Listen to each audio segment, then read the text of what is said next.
Welcome to Tripura YouTube channel. ఈరోజు మన ఛానల్లో రెసిపీ వచ్చేసి పానీపూరి. ఇంట్లో ఉండే వస్తువులతోనే ఎలా చేసుకోవాలో ఈజీగా చూసేద్దామా. అందరికీ ఎంతో ఇష్టం కదా, ఖచ్చితంగా చేసుకోండి. ఫస్ట్ కుక్కర్ తీసుకొని 5-6 గంటలు నానబెట్టుకున్న తెల్ల బఠానీ వేసుకోండి. దానికి తగినన్ని నీళ్లు వేసుకొని అందులోనే ఉర్లగడ్డలు కూడా వేసుకోండి. చిన్నవైతే 4, పెద్దవైతే 2 సరిపోతుంది. మునిగే విధంగా నీళ్లు పోసుకొని 4 విజిల్స్ వచ్చేంత వరకు ఉడికించుకోండి. తర్వాత పక్కన ఒక గిన్నె తీసుకొని 2 కప్పుల బొంబాయి రవ్వని, సగం కప్పు మైదా పిండిని వేసుకోండి. తర్వాత అందులోకి 1 స్పూన్ ఉప్పు, కొద్దిగా సోలా పొడి వేసుకోవాలి. పూరీలు బాగా పొంగుతాయి. దీన్ని మొత్తం చపాతీ పిండిలాగా కొంచెం తడి ఎక్కువ పెట్టి కలుపుకోండి. ఎందుకంటే రవ్వ నీళ్ళు పీల్చుకుంటుంది, తర్వాత మరీ గట్టిగా అవ్వకూడదు కాబట్టి కొంచెం నీళ్ళు ఎక్కువగానే వేసుకొని తడుపుకోవాలి. బాగా తడుపుకున్న తర్వాత కొంచెం మెత్తగానే ఉంటుంది. ఇలా ఒత్తి చూడండి, ఇలా ఉండాలి. తర్వాత దాన్ని ఒక తడి క్లాత్ కానీ లేదంటే ఒక ప్లేట్ కానీ మూసి ఒక 10-15 మినిట్స్ వరకు పక్కన ఉంచుకోండి. ఇప్పుడు ఒక నిమ్మకాయ సైజ్ చింతపండు తీసుకొని నీళ్ళు వేసుకొని నానబెట్టుకోండి. పిండి ఒక 15 మినిట్స్ తర్వాత చెక్ చేసుకుంటే కొంచెం నీళ్ళు పీల్చుకొని ఉంటుంది.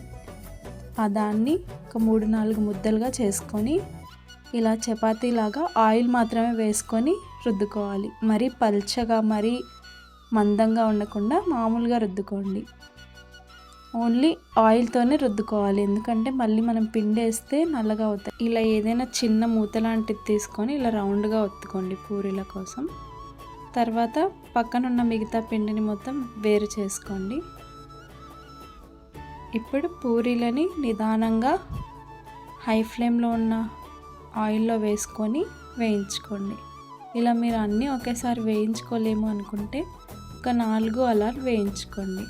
పూరీలని ఇలా 2 వైపులా కాల్చుకోవాలి. ఇలా నిదానంగా కలర్ చేంజ్ అవుతూ వస్తాయి. ఇప్పుడు పూరీ రెడీ, పక్కన ఉంచుకోండి ఒక ప్లేట్లో. ఇందాక ఉడకపెట్టుకున్నటువంటి బఠానీ ఇంకా ఉర్లగడ్డలు చూడండి, 4 విజిల్ల తర్వాత ఇలా మెత్తగా ఉడికిపోయి ఉంటుంది బఠానీ. తర్వాత ఉర్లగడ్డలు తీసుకొని వేరే ప్లేట్లో వేసుకొని దానిపైన తోలు తీసి పెట్టుకోండి. తర్వాత బఠానీలు కూడా తీసి వేరే దాంట్లో పెట్టుకోండి. తర్వాత ఈ ఉర్లగడ్డలను ఇలా ఏదో ఒక దాంతో మ్యాష్ చేసుకోండి. మ్యాష్ చేసుకున్న దాంట్లోకి 1/2 టేబుల్ స్పూన్ ప్రకారంగా కొలతలతో ఉప్పు, కారం పొడి, మిరియాల పొడి, వేయించిన జీలకర్ర పొడి, రాక్ సాల్ట్, ధనియాల పొడి, పసుపు అన్నీ వేసుకొని ఒకసారి కలుపుకోండి. అందులోకి 1 స్పూన్ చాట్ మసాలా కూడా వేసుకోండి. తర్వాత ఇందాక బాయిల్ చేసిన బఠానీలను వేసుకొని కలుపుకోండి. అన్నిటికీ మసాలా బాగా పట్టే విధంగా కలుపుకొని ఇందాక ఉడికించినటువంటి వాటర్లోనే మళ్ళీ ఇదంతా వేసి ఉడికించుకోండి. ఎందుకంటే ఇప్పుడు మనం పచ్చిగా వేసాం కదా అన్ని మసాలాలు, కొంచెం ఉడికితే టేస్ట్ బాగా వస్తుంది. పచ్చిగా తినలేం కదా ఇలా, అందుకని ఇదే వాటర్లోనే కొంచెం కొత్తిమీర వేసుకొని ఉడికించుకోండి.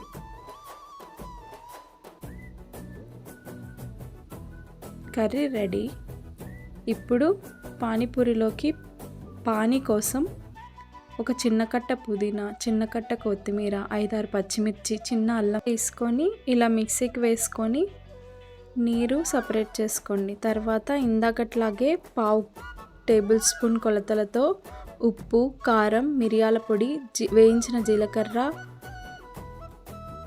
రాక్ సాల్ట్, ధనియాల పొడి, చాట్ మసాలా ఇవన్నీ వేసుకోవాలి.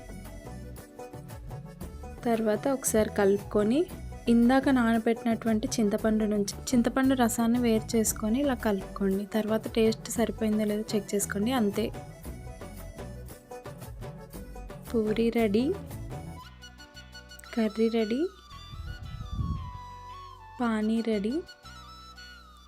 ఖచ్చితంగా ఇదే కొలతలతో ట్రై చేసి చూడండి. చాలా బాగా వచ్చింది టేస్ట్. అన్నీ ఇంట్లో ఉన్న పదార్థాలతోనే చేశాము.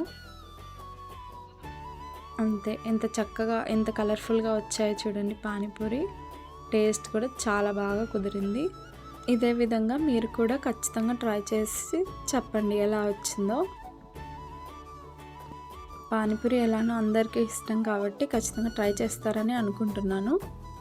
Hope you liked it. Try చేసిన తర్వాత ఎలా వచ్చిందో ఖచ్చితంగా కామెంట్ చేసి చెప్పండి. వీడియోని లైక్ చేసి ఛానల్ని సబ్స్క్రైబ్ చేసుకోండి. Thank you.